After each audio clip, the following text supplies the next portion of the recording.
अस्सलाम वालेकुम, how are you all? I welcome you all in this beautiful session जिसमें हम स्टार्ट करने जा रहे हैं ड्यूअल नेचर। इससे पहले जो पोर्शन था वो आपके इनक्रेडिबल टीचर्स ने ऑलरेडी किया हुआ है, तो अब मैं स्टार्ट करूंगा मॉडर्न फिजिक्स जिसका पहला चैप्टर है ड्यूअल नेचर। तो ड्यूअल नेचर का पहला सवाल देखते हैं। तो पहला सवाल बनता है कि discuss photo electric effect. Photo electric effect को डिस्कस करिए and Einstein's photo electric equation. What is photo electric effect? It is light का डालना। जब आप लाइट डालोगे एक मेटल सरफेस पे और वहां से इलेक्ट्रॉन्स का बाहर आना। It is the emission of electrons from the metal surface when light of particular frequencies incident on it. अब आप बोलोगे सर ये पर्टिकुलर फ्रीक्वेंसी क्या होती है? इन अ वाइल हम ये सारा एक्सप्लेन करने जा रहे हैं। तो फिलहाल फोटो इलेक्ट्रिक इफेक्ट क्या है? लाइट का डालना ऑन ए मेटल सरफेस और वहां से इलेक्ट्रॉन्स का बाहर आना। लेकिन अब सवाल बनता है क्या कोई भी इलेक्ट्रॉन या कोई भी फोटोन चलेगा या कोई भी लाइट चलेगी? कोई भी लाइट नहीं चलेगी। अब ध्यान दीजिए। नाउ आप जब देखोगे कि आपको इलेक्ट्रॉन्स जो वहां पे होते मेटल सरफेस में बाउंड है, बंद है लैटिसेस के साथ, अब उनको बाहर निकालने के लिए आपको कम से कम कुछ एनर्जी देना पड़ेगा, राइट? उस एनर्जी के देने के बगैर आप उनको फ्री नहीं कर पाओगे। कम से कम कितना एनर्जी लगेगा? Minimum energy required to knock out the electrons from the metal surface. कम से कम कितना एनर्जी लगेगा इलेक्ट्रॉन्स को बाहर निकालने में? That is called as what? Work function. तो वर्क फंक्शन हमने यहां पे डिफाइन किया हुआ है। It is represented by phi. It is the minimum energy required. It is the minimum energy required to knock out electrons from the conductors. यानी आपके photons के पास कम से कम इतना एनर्जी होना चाहिए। इससे ज्यादा भी चलेगा, इससे कम नहीं चलेगा। इससे कम है तो इलेक्ट्रॉन्स बाहर नहीं आएंगे। तो कंडीशन क्या बना कि एनर्जी ऑफ फोटॉन्स जो है, energy of photons should be greater और इक्वल टू फाई। यानी फोटॉन्स की जो एनर्जी है वो फाई के बराबर या तो फाई से ज्यादा होना चाहिए। अब ये फाई को मैं कंपेयर किसके साथ कर रहा हूं? एनर्जी ऑफ फोटॉन्स के साथ। तो प्लैंक्स रेडिएशन लॉ आपको पता ही है। एनर्जी ऑफ फोटॉन्स कैसे हम लिखते हैं? या तो एच न्यू लिखते हैं या तो H C by lambda, where nu is frequency of light and lambda is wavelength of light, right? तो मुझे बताओ बेटा, अब मैं E of energy of photon के बदले क्या लिखूं? मैं लिखूंगा H nu should be greater और इक्वल टू फाई। बताओ फाई के बदले हम क्या लिखेंगे? In terms of energy of photon ही लिखूंगा। मैं लिखूंगा एच न्यू नॉट लिख रहा हूं, राइट? तो अब ये एच एच कटेगा तो बताओ बेटा क्या आया? न्यू इज ग्रेटर और इक्वल टू न्यू नॉट। अब इसका मतलब क्या हुआ? चेक करिए। न्यू है आपके लाइट की फ्रीक्वेंसी, न्यू नॉट जो है दैट इज थ्रेशोल्ड फ्रीक्वेंसी। तो बताओ कंडीशन क्या आया? Frequency of light, frequency of light should be greater और इक्वल टू दिस वैल्यू। यानी आपका, चेक करिए बेटा, आपका जो फ्रीक्वेंसी लाइट का है वो इसके बराबर चलेगा, इससे ज्यादा भी चलेगा, इससे कम नहीं चलेगा। इसका मतलब क्या हुआ? जब इससे कम नहीं आ सकता तो ये तो कम से कम आपके लाइट का फ्रीक्वेंसी इतना होना चाहिए, इसके बराबर हो या इससे ज्यादा हो। इससे कम नहीं चलेगा, इससे कम नहीं चलेगा, यानी यही कम से कम वैल्यू है। ये मिनिमम वैल्यू ऑफ फ्रीक्वेंसी आया, that is called as threshold frequency. तो what is threshold frequency? It is the minimum frequency of light, light का minimum frequency for the emission of photo electrons. आपके light की कम से कम क्या frequency होनी चाहिए? यानी यहां पे हमने एक पैरामीटर सेट किया कि जो हम लाइट डाल रहे हैं कम से कम उसकी फ्रीक्वेंसी इतनी होनी चाहिए। भाई इतनी होनी चाहिए, इससे कम हो नहीं चलेगा, इससे ज्यादा हो चलेगा, इसके बराबर चलेगा। यानी आपके लाइट की फ्रीक्वेंसी होनी चाहिए एक पर्टिकुलर फ्रीक्वेंसी से ज्यादा, उससे कम नहीं चलेगा। That particular frequency is called as threshold frequency. And one more point, it is a property of metal. अलग अलग मेटल के लिए थ्रेशोल्ड फ्रीक्वेंसी अलग अलग होता है। किसी मेटल में इलेक्ट्रॉन ज्यादा टाइटली बाउंड तो वहां पे ज्यादा फ्रीक्वेंसी ऑफ लाइट लगेगा ताकि इलेक्ट्रॉन्स बाहर आए, या वहां पे ज्यादा एनर्जी देना पड़ेगा ताकि इलेक्ट्रॉन्स बाहर आए, तो वर्क फंक्शन वहां पे ज्यादा, वर्क फंक्शन ज्यादा तो न्यू नॉट का वैल्यू भी वहां पे ज्यादा आएगा। ओके, मैं ऐसे भी तो लिख सकता हूं ना, energy of photon in terms of wavelength. तो बताओ एनर्जी ऑफ फोटोन के बदले क्या आएगा? H C by lambda should be greater और equal to work function again in terms of energy of photon. Let me write H C by lambda naught. ठीक है ना बेटा? एच सी कटेगा, क्रॉस मल्टीप्लाई करिए तो लेमडा आएगा less और इक्वल टू लेमडा नॉट। इसका मतलब क्या हुआ? यह है वेव लेंथ ऑफ लाइट।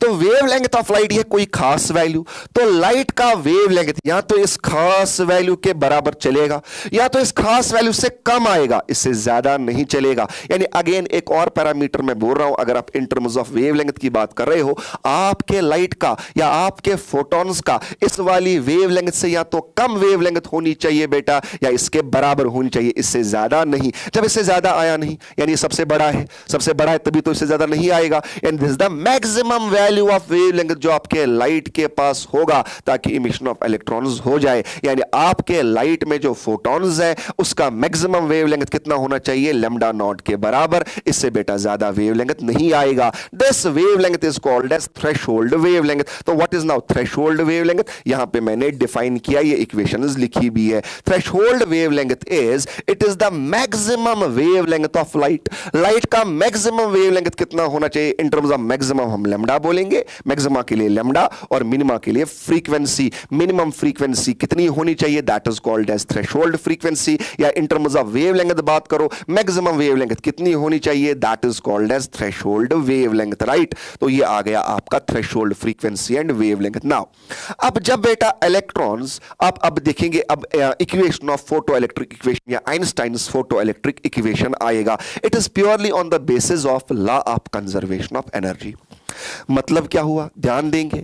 अब बेटा ध्यान दो, आपने जब फोटॉन्स मेटल सरफेस पे डाला, फोटॉन्स के पास कुछ एनर्जी है, वो इलेक्ट्रॉन कौन एब्जॉर्ब करेगा, अरे वर्क फंक्शन में उसमें तो पहले कुछ खर्च होगा ना, आपका इलेक्ट्रॉन कुछ खर्च करेगा, किस में खर्च करेगा, वर्क फंक्शन में, और फ्री हो जाएगा। तो some part of energy is utilized in the form of work function, बाकी जो बचा वो कहां गया। अब इलेक्ट्रॉन की जर्नी बाहर, मेटल सरफेस से बाहर या मेटल के इनसाइड से बाहर, अब बाहर आते आते उसका एनकाउंटर बाकी इलेक्ट्रॉन्स के साथ भी होगा, यानी स्पेस में तो और भी इलेक्ट्रॉन्स है, लैटिसेस भी है। जब इलेक्ट्रॉन आपका उनके साथ टकराएगा तो सम पार्ट ऑफ एनर्जी अपनी क्या करेगा, लॉस करेगा, कोलिजन्स में लॉस करेगा, राइट। कोई ज्यादा कोलिजन में खर्च करेगा, कोई कम एनर्जी कोलिजन में खर्च करेगा। हाँ, कोई ऐसा भी होगा जो विदाउट कोलिजन बाहर आए, लेकिन फिलहाल हम बात क्या करेंगे, some part of energy is utilized in work function, some part of energy is lost in what, collisions, और जो बाकी बचा वो इलेक्ट्रॉन लेगा in the form of kinetic energy. Now अब किस इलेक्ट्रॉन ने कितनी एनर्जी लॉस की इन कोलिजन्स, वो आप थेटिकली नहीं बोल सकते, मुझे क्या पता।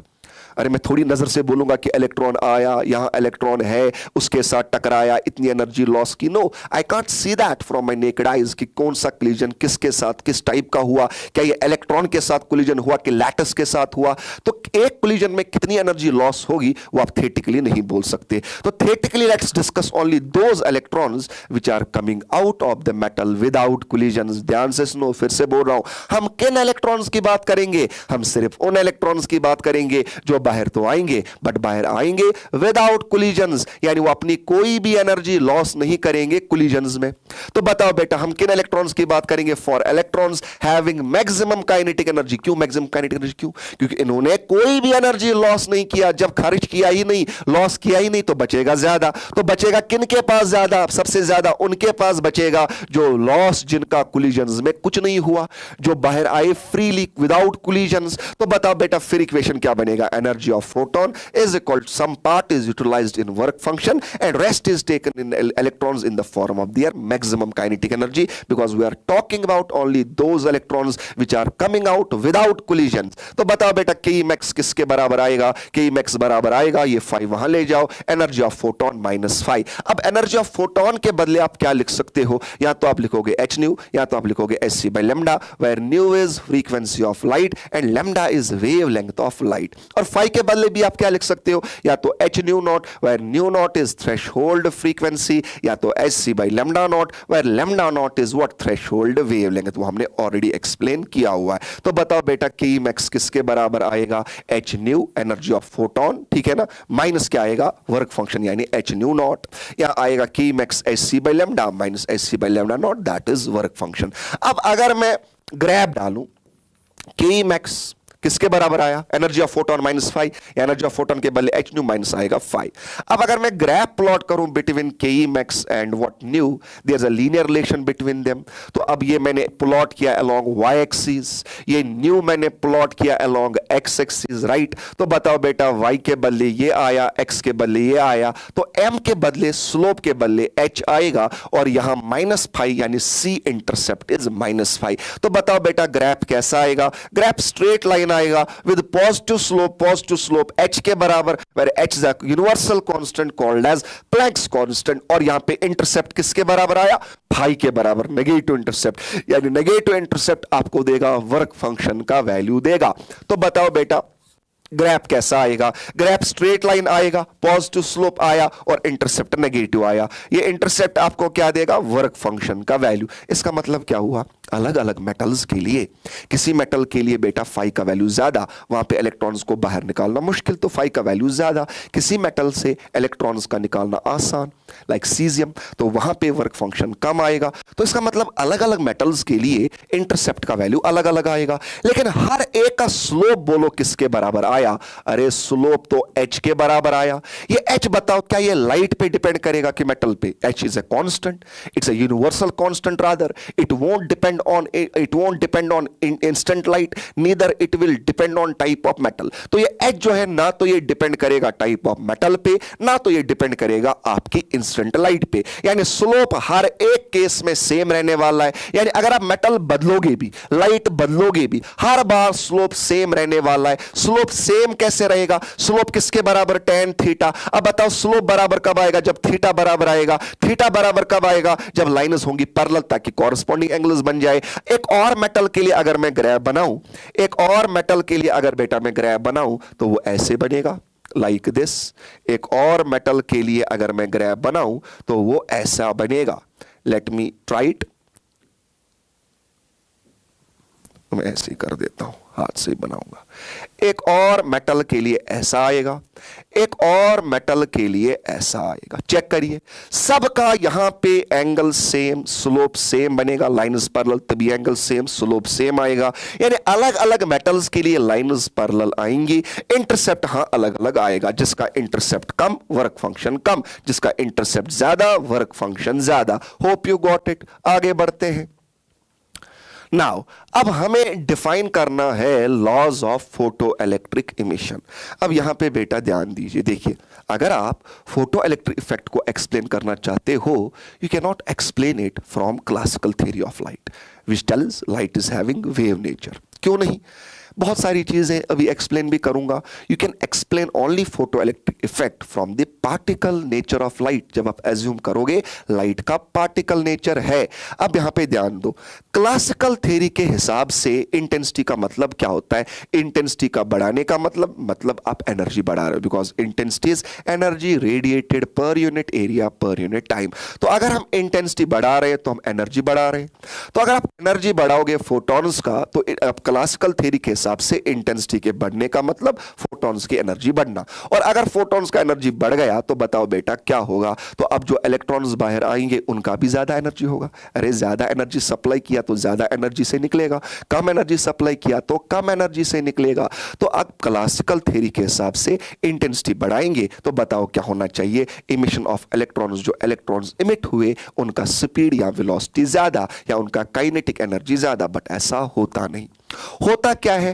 क्वांटम मैकेनिकल मॉडल के हिसाब से, क्वांटम थ्योरी ऑफ लाइट के हिसाब से इंटेंसिटी के बढ़ने का मतलब होता है नंबर ऑफ फोटॉन्स का बढ़ना। फोटॉन्स की एनर्जी बढ़ना नहीं, नंबर ऑफ फोटॉन्स बढ़ना। तो अगर हम इंटेंसिटी बढ़ा रहे हैं तो नंबर ऑफ फोटॉन्स बढ़ेंगे। अब नंबर ऑफ फोटॉन्स बढ़ गए, उनकी एनर्जी तो नहीं बढ़ी। जब उनकी एनर्जी नहीं बढ़ी तो बेटा इमिटेड इलेक्ट्रॉन्स का एनर्जी भी नहीं बढ़ेगा, यानी उनका स्पीड भी नहीं बढ़ेगा। फिर से सुनो, अगर आपने फोटॉन्स का एनर्जी नहीं बढ़ाया, अब बताओ जो पहले एनर्जी से आया उसी एनर्जी से आया, उसमें से कुछ पार्ट वर्क फंक्शन में लगा, कुछ पार्ट जो बेटा बाकी बचा वो काइनेटिक एनर्जी में लगेगा। यानी अगर आपने एनर्जी इनपुट में नहीं बदला तो आउटपुट में के मैक्स भी नहीं बदलेगा, राइट।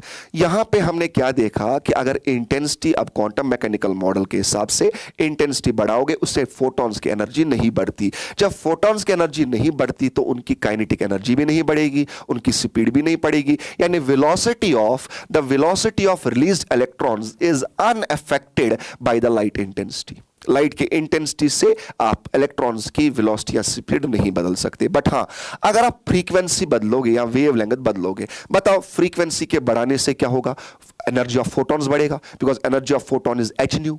तो अगर आप फ्रीक्वेंसी लाइट की बढ़ा रहे हो या वेवलेंथ घटा रहे हो तो फोटॉन्स की एनर्जी बढ़ेगा। अगर फोटॉन्स की एनर्जी बढ़ गया तो बताओ बेटा अब जब ये इलेक्ट्रॉन्स बाहर निकालेगा उनके पास भी तो ज्यादा बचेगा ना। जब इनपुट में ज्यादा दिया तो बचेगा भी ज्यादा। मेरी बात समझ आई? More the income more the savings. Now यहां पे ध्यान दीजिए, यानी it only depends, it solely depends on या डिटरमाइंड बाय फ्रीक्वेंसी और वेवलेंथ ऑफ इंस्टेंट लाइट। यानी वेलोसिटी ऑफ इलेक्ट्रॉन्स सिर्फ डिपेंड करता है फ्रीक्वेंसी और वेवलेंथ पे, इंटेंसिटी पे डिपेंड नहीं करता।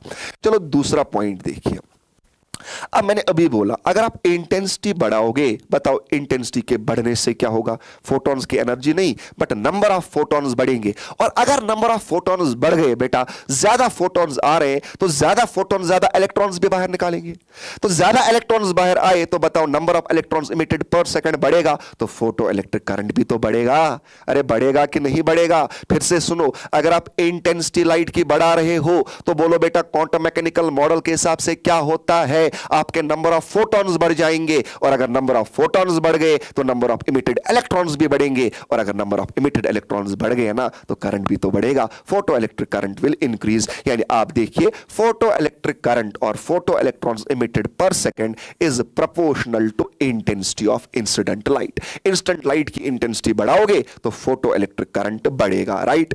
ओके, ये हमने पहली थ्रेशोल्ड फ्रीक्वेंसी बोला। यानी अगर आप इलेक्ट्रॉन्स को इमिट कराना चाहते हो, इलेक्ट्रॉन्स बाहर निकालना चाहते हो, कोई भी फ्रीक्वेंसी वाली या रैंडम कोई भी लाइट नहीं चलेगी। आपको उस लाइट का इस्तेमाल करना है जिसकी कोई मिनिमम फ्रीक्वेंसी हो या कोई मैक्सिमम वेवलेंथ हो। समझना बेटा मेरी बात को, मिनिमम इतनी, उससे ज्यादा चलेगा, उससे कम नहीं चलेगा, कॉल्ड एज थ्रेशोल्ड फ्रीक्वेंसी। यानी अगर आप चाहते हो there is a minimum frequency of instant light below which the emission of photo electron stops completely for specific metal. एक पर्टिकुलर मेटल के लिए अगर आपने उसी के हिसाब से थ्रेशोल्ड फ्रीक्वेंसी का वैल्यू भी आएगा। अगर आपने थ्रेशोल्ड फ्रीक्वेंसी से कम फ्रीक्वेंसी रखी, इलेक्ट्रॉन इमिशन नहीं होगा। करना क्या पड़ेगा, या तो थ्रेशोल्ड फ्रीक्वेंसी के बराबर रखना पड़ेगा या तो ज्यादा रखना पड़ेगा। नाउ फोटो इलेक्ट्रिक इमिशन जो है ना, क्लासिकल थ्योरी के हिसाब से मैं बोलूंगा it is not an instantaneous process, there is time lag.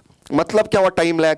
देखिए अगर आप बोलोगे light is a wave from classical theory, wave में एनर्जी एक जगह प्रेजेंट नहीं होती, it is distributed throughout the wave.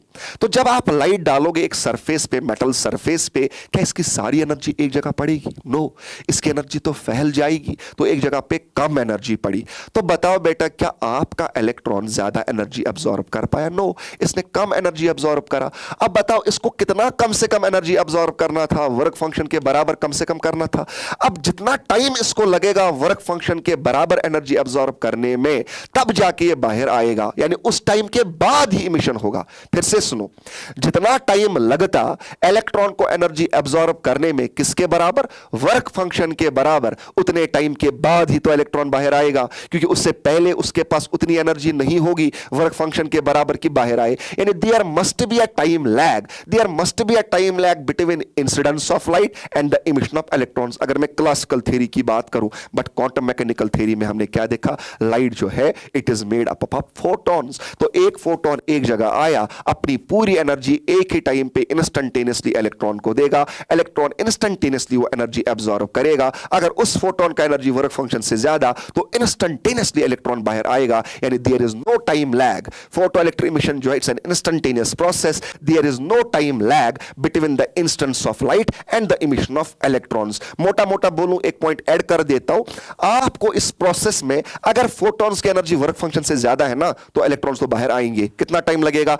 Light के डलने में और इलेक्ट्रॉन्स के बाहर आने में it takes only 10 to the power -9 seconds. यानी जैसे आपने लाइट ऑन किया 10 टू द पावर -9 सेकंड्स में इलेक्ट्रॉन्स बाहर आएंगे। लेकिन कौन सी लाइट? कौन सी लाइट? वो वाली लाइट जिसकी फ्रीक्वेंसी क्या हो, या तो थ्रेशोल्ड फ्रीक्वेंसी के बराबर या तो बेटा ज्यादा, या वेवलेंथ थ्रेशोल्ड वेवलेंथ के बराबर या तो बेटा उससे कम। मेरी बात समझ आई? ये आ गया बेटा laws of photo electric emission. Hope you got it. समझ आता है आपको?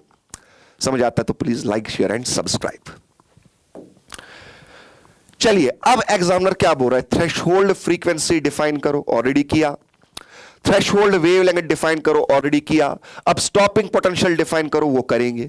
तो थ्रेशोल्ड फ्रीक्वेंसी फिर से जल्दी जल्दी बोलो, बताओ बेटा what is threshold frequency? Minimum frequency of light for the emission of photo emission या for the emission of photo electrons. What is threshold wavelength? Maximum wavelength of light for the emission of photo electrons. उससे बेटा ज्यादा नहीं चलेगा, उससे कम कम ही चलेगा, ये हमने ऑलरेडी बोला। नाउ अब स्टॉपिंग पोटेंशियल डिफाइन करने के लिए यहां पे एनसीईआरटी के हिसाब से एनोड लिखूंगा और कैथोड लिखूंगा। चलो इसको मैंने कैथोड माना और इसको मैंने एनोड माना, according to NCERT, according to our notes जो हमने किए हुए हैं। देखो बेटा, ये आप एक सेटअप ले रहे हो, एक इवैक्यूएटेड चैम्बर ले रहे हो जिसमें आपने एक मेटल सरफेस लिया है which is exposed to instant light. लेकिन फिर से बोलो, कौन सी लाइट चलेगी? कोई भी लाइट नहीं चलेगी। कौन सी लाइट चलेगी? जिसके फोटॉन्स की एनर्जी थ्रेशोल्ड फ्री या वर्क फंक्शन से ज्यादा, जिसके फोटॉन्स की एनर्जी वर्क फंक्शन से ज्यादा या बराबर, या frequency of photons work function या क्या आएगा? थ्रेशोल्ड फ्रीक्वेंसी से ज्यादा या तो उसके बराबर आएगा, या wavelength of photons threshold wavelength के बराबर या तो उससे कम आएगा। क्लियर? अब बेटा ये लाइट आपने डाली इस मेटल पे, तो बोलो बाहर क्या आएगा? इलेक्ट्रॉन। अब यहां पे एक पॉइंट बोलता हूं, यहां पे ना एक ही टाइप का इलेक्ट्रॉन बाहर नहीं आता। अब बोलोगे सर मतलब? समझाऊंगा। जब यहां पे इलेक्ट्रॉन्स बाहर आते हैं ना, मोटा मोटा बोलूं तो बुरी लैंग्वेज का इस्तेमाल करूंगा, 3 टाइप्स बाहर आएंगे। एक्चुअली ऐसे 3 टाइप्स नहीं, तो मैं समझाने के लिए बोल रहा हूं। कौन कौन से 3 टाइप्स होंगे बेटा? एक वो टाइप इलेक्ट्रॉन जिन्होंने कोलिजन्स में बाहर आते आते कोलिजन्स में कुछ स्मॉल एनर्जी जो है लॉस कर दी। चलो एक टाइप माना स्मॉल एनर्जी लॉस जिन्होंने किया। एक और वो टाइप ले रहा हूं जिसने एक अच्छा खासा अमाउंट एनर्जी लॉस किया कोलिजन्स में, उनके पास बचेगा कम काइनेटिक एनर्जी। और एक वो इलेक्ट्रॉन टाइप जो विदाउट कोलिजन्स बाहर आए, तो उनके पास क्या होगा? सीधे सीधे मैक्सिमम काइनेटिक एनर्जी। तो मैं बोलूंगा यहां पे बेटा एक ही टाइप का इलेक्ट्रॉन नहीं आता, रेंज ऑफ इलेक्ट्रॉन्स आएंगे। तो बताओ उनका रेंज क्या आएगा? रेंज आएगा बेटा 0 टू मैक्सिमम। 0 कौन? जो सारी एनर्जी लॉस कर रहे हैं कोलिजन्स में, बाहर आए लेकिन एनर्जी कुछ नहीं बचेगा, वो भी तो इलेक्ट्रॉन्स होंगे। तो यहां पे एक स्ट्रीम ऑफ इलेक्ट्रॉन्स आता है having energy range between, continuous energy range between 0 to maximum. चलिए अब मैं क्या कर रहा हूं, ये एनोड जो है यहां से इलेक्ट्रॉन्स बाहर आ रहे हैं। अब बेटा ये यहां जाएंगे बिकॉज इनके पास काइनेटिक एनर्जी, तो आगे बढ़ेंगे। और आगे मैंने ये मेटल सरफेस जो है ना, मैंने बैटरी के नेगेटिव के साथ कनेक्ट कर दिया, यानी एनोड को नेगेटिव के साथ। तो जो पोटेंशियल मैं बैटरी का लगाऊंगा that is called as negative anode potential, right? अब आप नेगेटिव एनोड पोटेंशियल जब बढ़ाओगे, बोलो क्या होगा? इस पे नेगेटिव चार्ज बढ़ेगा। जब इस पे नेगेटिव चार्ज बढ़ेगा तो बताओ बेटा क्या होगा? आने वाले इलेक्ट्रॉन्स जो आगे आ रहे हैं, इसका आगे चलना, इनका आगे चलना मुश्किल होगा। क्यों मुश्किल होगा? बिकॉज यहां से रिपल्शन आ रहा है ना। तो अब बताओ जितना आप ये एनोड पोटेंशियल बढ़ाओगे बेटा, उतना ज्यादा यहां से रिपल्शन आएगा और इलेक्ट्रॉन्स का वहां आगे चलना मुश्किल हो जाएगा। और बढ़ाते जाओ और नेगेटिव चार्ज पे चढ़ेगा और मुश्किल हो जाएगा। बढ़ाते बढ़ाते आपने इसका एक पर्टिकुलर वैल्यू रखा होगा, उसके बाद क्या होगा? कोई भी इलेक्ट्रॉन, इवन अगर वो तुरम खान भी होगा ना, फास्टेस्ट मूविंग वाला भी होगा ना, कौन सा फास्टेस्ट मूविंग? अरे जो विदाउट कोलिजन बाहर आया था मैक्सिमम काइनेटिक एनर्जी वाला, वो भी यहां नहीं पहुंचेगा, इससे पहले ही रुकेगा। अब ये मुझे कैसे पता चलेगा? यहां गैल्वानोमीटर या एमीमीटर जो है इसमें डिफ्लेक्शन नहीं आया। जब डिफ्लेक्शन नहीं आया, यहां से मैं ये बढ़ा रहा हूं और यहां से करंट घट रहा है। जब ये घटते घटते यहां से 0 आएगा, मैं रुकूंगा और यहां पे पोटेंशियल नोट करूंगा। जो पोटेंशियल तब मैंने नेगेटिव एनोड पोटेंशियल रखा था, जिसके वजह से एमीमीटर में करंट आया ही नहीं, यानी यहां कोई भी इलेक्ट्रॉन नहीं पहुंच पाया बिकॉज सर्किट तो कंप्लीट नहीं हुआ ना। That potential, that minimum anode potential at which even the fastest moving electrons are not able to make it to anode, वो बेटा मिनिमम वैल्यू एनोड, उससे ज्यादा बढ़ाओगे तो क्या होगा? अरे उससे ज्यादा बढ़ाओगे तो बेटा रिपल्शन और ज्यादा आएगा। अगर अभी इलेक्ट्रॉन इसको टच किए बगैर पहले ही रुक रहा था, अब तो पीछे ही रुकेगा, और बढ़ाओ और पीछे रुकेगा। मेरी बात समझ आ रही है? तो कम से कम कितना नेगेटिव एनोड पोटेंशियल रखा ताकि कोई भी इलेक्ट्रॉन एनोड तक नहीं आ पाया। ये कैसे पता चलेगा? एमीमीटर में 0 डिफ्लेक्शन आएगा। That minimum anode potential is called as what? Stopping potential. तो मैंने यहां पे डिफाइन किया, by increasing the negative anode potential less and less number of electrons will make it to anode.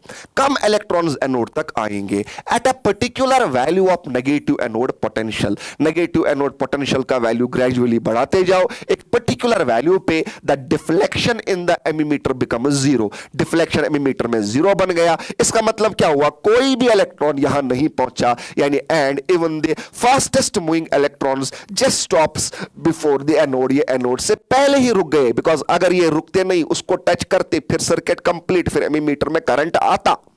अब एग्जामिनर क्या बोल रहा है, this minimum anode potential is called as, ये जो मिनिमम एनोड पोटेंशियल है this is called as what, stopping potential. इससे कम बेटा अगर आप रखोगे पोटेंशियल तो इलेक्ट्रॉन्स वहां पहुंचेंगे, करंट आएगा, बट इसके बराबर या इससे ज्यादा रखोगे तो करंट नहीं आएगा, ठीक है ना। अब बताओ इलेक्ट्रॉन्स के पास पहले कौन सा एनर्जी था, मैक्सिमम काइनेटिक एनर्जी, वो कहां चला गया। यहां पे कोई एक्सटर्नल फोर्स नहीं, मैंने पूरा सिस्टम माना, no external force, no frictional force, because air तो हमने पहले इसमें निकाल दिया था, इवैक्यूएटेड चैम्बर है, तो no air resistance, no collision of electrons with air particles वगैरह वगैरह मैं बोल सकता हूं, तो there is no loss of energy due to collision of electrons with the particles of atmosphere, ऐसे भी मैं बोल सकता हूं। यानी यहां पे कोई रेजिस्टिव फोर्स नहीं है, कोई एक्सटर्नल फोर्स नहीं, तो mechanical energy will be conserved. मतलब क्या हुआ, एक में लॉस दूसरे में गेन, लॉस किसमें, काइनेटिक एनर्जी में, तो गेन किसमें, पोटेंशियल एनर्जी में। कौन सी potential energy, electrostatic potential energy. Electrostatic potential energy किसके बराबर, charge multiplied by potential difference. तो बताओ बेटा लॉस इन काइनेटिक एनर्जी क्या आएगा, पहले के मैक्स, बाद में रुक गया तो जीरो, तो loss in kinetic energy is K max. बताओ गेन इन पोटेंशियल एनर्जी कितना आएगा, charge multiplied by potential difference. Charge is charge of electron, that is e, and potential difference is stopping potential, यानी K max is equal to eV naught. K max is equal to EV naught, where V naught जो है that is stopping potential। अब रुको, what's the effect of frequency on stopping potential। अगर आप light की frequency बढ़ाओगे, अगर मैंने light का फ्रीक्वेंसी बढ़ाया, मैंने फोटॉन्स का एनर्जी बढ़ाया, अगर मैंने फोटॉन्स का एनर्जी बढ़ाया, तो अब जो ये इलेक्ट्रॉन्स बाहर निकालेंगे उनकी एनर्जी भी तो ज्यादा आएगी। अगर फोटॉन्स की एनर्जी ज्यादा तो बेटा के ई मैक्स ज्यादा आएगा, और अगर के ई मैक्स ज्यादा हो गया फिर स्टॉपिंग पोटेंशियल भी ज्यादा। अरे they are directly related, check करो। More the frequency of light, more is the energy of photons, more the energy of photons, more will be the maximum kinetic energy of electrons, and more will be the stopping potential। ये आ गया relation, यानी frequency light बढ़ाओ तो stopping potential भी बढ़ेगा। चलिए now last सवाल आ रहा है, discuss matter waves. Matter waves क्या होती है और डी ब्रोगलीज रिलेशन क्या है। देखो बेटा मैटर वेव्स क्या होती है, waves associated with material particles, waves associated with material particles are called as what, matter waves. अब आप बोलोगे matter wave, matter material particles के साथ कौन सी वेव्स जुड़ी होती है। देखिए डी ब्रोगली ने क्या एज्यूम किया, डी ब्रोगली ने बोला कि अगर लाइट के फोटॉन्स या लाइट के पास ड्यूअल नेचर है, light sometimes waves as particles, sometimes light waves as waves. पढ़ा होगा वेव नेचर लाइट का कहां कहां पे आता है, वाईडीएससी में, डिफ्रैक्शन में, पोलराइजेशन में, स्कैटरिंग में। तो ये आप फिनोमेनन्स एक्सप्लेन कर सकते हो from wave nature. Light sometimes waves as particle, light का कभी पार्टिकल नेचर भी आता है। कब का आता है, फोटो इलेक्ट्रिक इफेक्ट में आएगा पार्टिकल नेचर, कॉम्पटन इफेक्ट में आएगा, राइट। तो यहां पे अगर डी ब्रोगली ने बोला कि अगर लाइट के पास ड्यूअल नेचर है, राइट, तो फिर बाकी मटेरियल्स के पास भी ड्यूअल नेचर होगा, राइट। तो ये इसका बुनियाद बना। डी ब्रोगली ने क्या बोला, if waves are associated with photons, light particles, ठीक है ना, if waves are associated with photons then it must be associated with another particles as well. अगर फोटॉन्स के साथ वेव्स जुड़ी है तो बाकी पार्टिकल्स के साथ भी वेव्स जुड़ी होंगी। अब इसने क्या किया, वेव प्रॉपर्टी को रिलेट किया बेटा पार्टिकल प्रॉपर्टी के साथ, lambda is equal to h by p बोल के। Well lambda is a typical wave property, wavelength, and p linear momentum is a particle property. तो इसने क्या किया, वेव प्रॉपर्टी को पार्टिकल प्रॉपर्टी के साथ रिलेट कर दिया इसने। समझ आई मेरी बात। तो इसने क्या बोला, किसी का वेव प्रॉपर्टी है तो पार्टिकल प्रॉपर्टी भी आएगा, किसी का पार्टिकल प्रॉपर्टी है तो वेव प्रॉपर्टी भी आएगा। इसका बेटा प्रूफ, एक्सपेरिमेंटल प्रूफ भी हुआ है, ठीक है, इलेक्ट्रॉन्स का डेविसन जर्मर एक्सपेरिमेंट में, बट वो डिलीट आपको हुआ है। नाउ तो इसने क्या बोला, lambda is equal to h by p. Now यहां पे बेटा ध्यान दीजिए, क्या हर एक मटेरियल पार्टिकल के साथ वेव जुड़ी होती है, answer is yes, but there is one more point important कि हर एक मटेरियल पार्टिकल के साथ एसोसिएटेड वेव्स मेजरेबल नहीं होती। देखो क्यों, अगर आप देखोगे सबसे स्मॉलेस्ट वेवलेंथ जो हमने आज तक मेजर की हुई है दैट इज गामा रेज की, गामा फोटॉन्स की, कितना 10 to the power -5 meters. This is the smallest measurable wavelength of what particles. तो कितना आया 10 to the power -5 meters. यानी अगर इससे कम वेवलेंथ आए हम उसको मेजर नहीं कर सकते because this is the smallest wavelength. अब अगर मैं मैक्रोस्कोपिक बड़े बड़े पार्टिकल्स का, आपका मेरा, ठीक है ना, वेव नेचर डिस्कस करूं, वेव एसोसिएट में अपनी निकालूं, या वेवलेंथ जो मेरे साथ वेव्स एसोसिएट है उनकी वेवलेंथ निकालूं, उस वेवलेंथ का order, the wavelength associated with macroscopic particles is of the order of 10 to the power -25 meters. It is very very small as that of measurable wavelength. यानी ये इतना छोटा आया, मेजरेबल से तो बहुत ज्यादा छोटा आया. जब मेजरेबल से कोई बहुत छोटा है फिर उसको मेजर कैसे कर पाओगे? यानी मैक्रोस्कोपिक पार्टिकल्स के साथ वेव्स तो एसोसिएटेड है but they are too small, their wavelength is too small that it is not measurable. Right, तो यही मैंने लिखा, therefore the wavelength associated with macroscopic particles is extremely small and is not measurable. समझ आई बेटा मेरी बात? अच्छा, lambda is equal to h/p तो बोल दिया. लीनियर मोमेंटम किसके बराबर? mv, तो h/mv भी तो आएगा. एक और हम मैकेनिक्स में भी बोलते हैं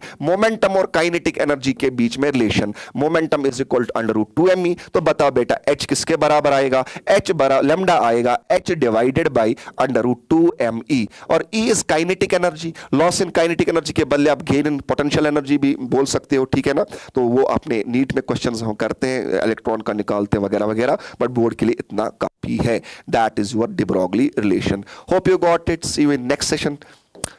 अगर समझ आया please like, share and subscribe. Thank you so much.